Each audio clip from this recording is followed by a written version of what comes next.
Hey y'all, let's make lunch for that man and them kids. We having chopped cheeseburgers, loaded fries, and baked beans. Get you some white onions, tomatoes, romaine lettuce, and some green onions too. You're going to chop your tomatoes, onions, and lettuce up real good, add it to a bowl, and then add you about 2-3 tablespoons of mayo.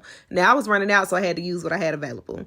I found this submarine oil at Food Lion, and it's real good. I'll be putting it on sandwiches, so we're going to shake that bottle up and add some of that in the bowl.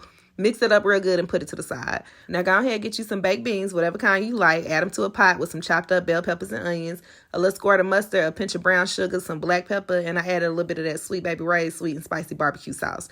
Don't ask me about no meat in these beans, baby. I'm not putting none in there, okay? Now can y'all believe I'm not cutting up potatoes? I found some french fries in the freezer, so we're going to go ahead and drop them in some hot grease and let them do what they do.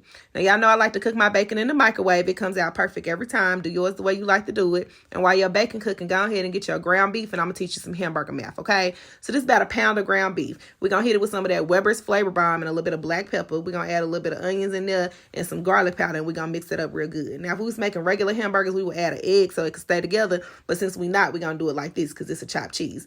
Anyway, burger math, baby. If you got a pound of hamburger meat and you want to make quarter-pound burgers like they sell at McDonald's, you want them to be that thick, you're going to have about 4 of them, all right? That's why they call quarter pounders. It's a quarter of a pound. Anyway, go ahead and mash them down a little bit. Let them cook on each side. And while that's doing what it do, we're going to get started on the cheese sauce, okay? Get you a pot, add you about a tablespoon of butter in there. You're going to let that melt down, then add you about a tablespoon of flour. Mix that up real good because you want to cook the rawness off the flour. Put a little bit of seasoning all in there, and then you're going to add you about 2 cups of milk, okay? Let that simmer for a little bit, then add you some sharp cheddar cheese and some mozzarella cheese. Add a little bit more seasoning, baby. Turn that heat off, and then you got a cheese sauce. Now, go on back and check on your hamburgers, all right? You're going to flip them over. Y'all see they falling apart because we ain't put no egg in there, but that's okay because we're going to chop them up in a minute. Now, you want to let it cook till it's about 90% done, then go ahead and start chopping it up. And I promise y'all be stressing me out so bad, baby. Do I have to tell y'all to drain the oil off of it? I don't got to tell you to drain the oil off of it because do you see any oil? You don't see no oil right there. Put some cheese on top of that chopped up meat. Add some of that cheese sauce too, okay? Mix it up real good, and once it's all ooey gooey like that, then you good to go.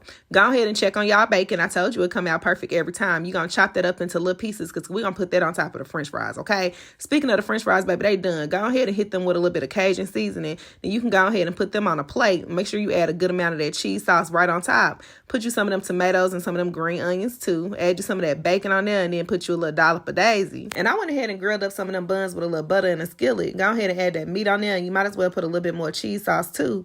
Add some of that salad mix right on top. And if you like ketchup, go ahead and add a little bit to your buns. Don't forget to put them baked beans on the side, baby. Then all you got to do is stick a fork in it and call that man and them kids and tell them to come eat because lunch is served. Bye, y'all.